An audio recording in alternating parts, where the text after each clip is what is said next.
Euh, la communication, c'est essentiel dans l'éducation. Et l'idée de logiciel libre est sortie de l'université. Pourquoi elle est sortie des laboratoires? C'est des laboratoires de recherche.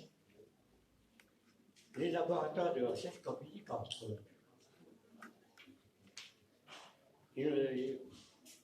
Bien sûr, il y a un peu de le secret de chaque laboratoire, mais il y a aussi les rencontres entre laboratoires, donc il y a une communication.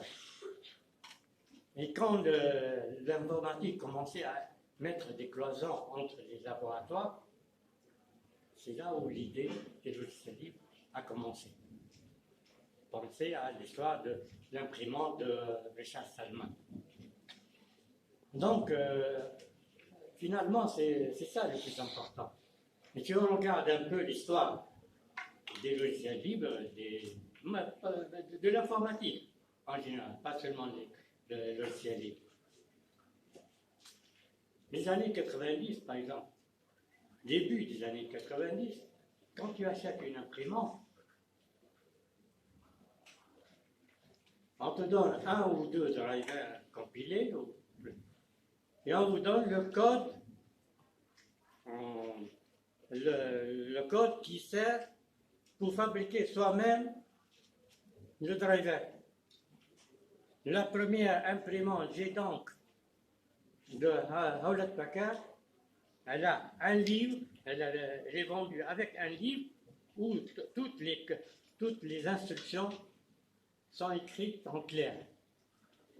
Il suffit de faire un fichier et de mettre ces trucs, ces instructions sur ce fichier, sur le fichier, et de mettre le fichier à la bonne place.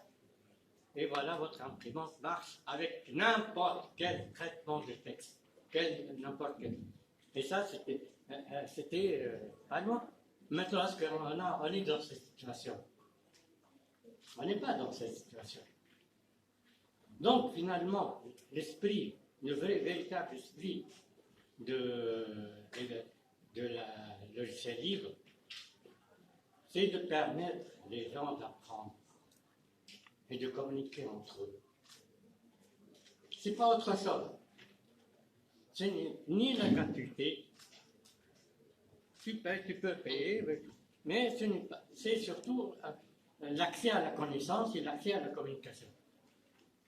Et malheureusement, ce qu'on trouve maintenant, de plus en plus, la communication, il y a des barrages dans la communication. Parmi les barrages, malgré tout,